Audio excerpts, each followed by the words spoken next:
উদ্ভাবন হোক ভবিষ্যতের শক্তি, দক্ষতায় আলোকিত হোক নবজীবন। এই থিমে চীনে অনুষ্ঠিত হয়ে গেল বিশ্ব ভোকেশনাল এবং কারিগরি শিক্ষা সম্মেলন 2024।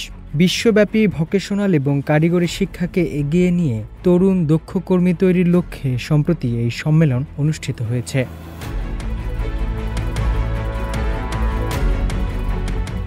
সম্মেলনটি যৌথভাবে পৃষ্ঠপোষকতা করেছে চীনের শিক্ষা মন্ত্রণালয়, Chinese national commission for UNESCO এবং থিয়ানচিন মিউনিসিপাল সরকার।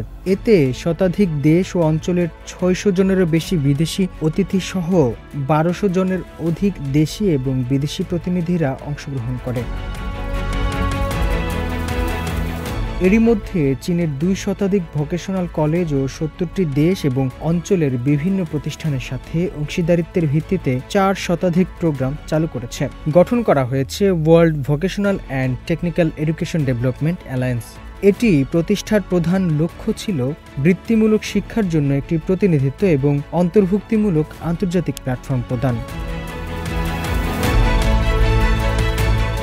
এবারের সম্মেলনে বিশ্বব্যাপী বৃত্তিমূলক শিক্ষায় চীনের বিভিন্ন উদ্যোগের নিদর্শন প্রদর্শিত হয়, যার মধ্যে উল্লেখযোগ্য প্রাচীন চীনের বিখ্যাত প্রকৌশলী এবং উদ্ভাবক লু পানের সম্মানে ও স্মরণে প্রতিষ্ঠিত লু পান ওয়ার্কশপের অবদান, যা এশিয়া, ইউরোপ এবং আফ্রিকা জুড়ে 300টিরও বেশি দেশে বিস্তৃত।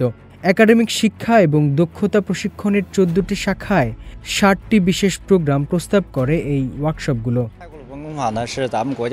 চীন প্রথম প্রতিষ্ঠা করে থাইল্যান্ড লুপান ওয়ার্কশপটি, যা প্রাথমিকভাবে উচ্চ গতির রেলপথ প্রশিক্ষণের উপর দৃষ্টি নিবদ্ধ করে। চীন থাইল্যান্ড হাই স্পিড রেলপথের অপারেশনের জন্য চীনা এবং থাই শিক্ষা প্রতিষ্ঠানগুলো যৌথভাবে কর্মশালার জন্য শিক্ষাদান এবং পাঠ্যক্রম কার্যক্রম প্রণয়ন করেছে। সম্মেলনে বিশ্ব ভোকেশনাল কলেজ দক্ষতা প্রতিযোগিতা অনুষ্ঠিত হয়, যেখানে বৃত্তিপ্রাপ্ত মেধাবীরা প্রতিযোগিতা করেন। এটি কারিগরি শিক্ষায় আন্তর্জাতিক বিনিময়কে আরও জোরদার করবে বলে মনে করেন সংশ্লিষ্টরা।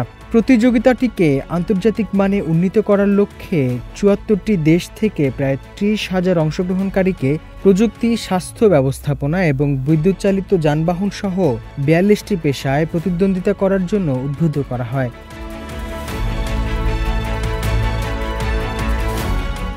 এবারের আয়োজনে বৃত্তিমূলক প্রশিক্ষণের উদ্যোগ এবং ভোকেশনাল কলেজগুলোর মধ্যে সমন্বয়, বৈশ্বিক টেকসই উন্নয়নে বৃত্তিমূলক শিক্ষার ভূমিকা এবং শিক্ষকদের পেশাগত মান উন্নয়ন সহ বিভিন্ন বিষয়ভিত্তিক আলোচনা অনুষ্ঠিত হয়।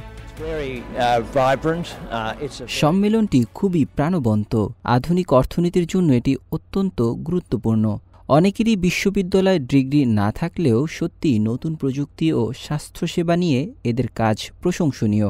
তাই অনেক স্কুল ছাত্রদের জন্য সুযোগ রয়েছে। আমরা দেখতে পেয়েছি যে অস্ট্রেলিয়ান অংশগ্রহণকারীদের যৌথ প্রোগ্রামগুলি খুব জনপ্রিয় হয়েছে। সম্মেলনের থিমটিও এখানে প্রাসঙ্গিক। এটি সত্যি জ্ঞানের শক্তিতে আলোকিত করতে সাহায্য করেছে। শিক্ষা মন্ত্রণালয়ের তথ্য অনুসারে চীন বিশ্বের বৃহত্তম বৃত্তিমূলক শিক্ষা ব্যবস্থা প্রতিষ্ঠা করেছে, যেখানে 11,000-এরও বেশি প্রতিষ্ঠান উন্নত উৎপাদন এবং আধুনিক পরিষেবা সহ প্রধান শিল্প খাতে 70%-এরও বেশি নতুন কর্মী তৈরি করেছে। বিশেষজ্ঞরা বলছেন, চীনের এই কর্মদক্ষতার উৎস চীনের সীমানা ছাড়িয়ে যাচ্ছে। দেশটির বৃত্তিমূলক শিক্ষা এবং অংশীদারি আসিয়ান দেশগুলো সহ আফ্রিকা, মধ্য এশিয়া এবং ইউরোপে প্রসারিত হচ্ছে। হোসনে মোবারক সৌরভ, সিএমজি বাংলা।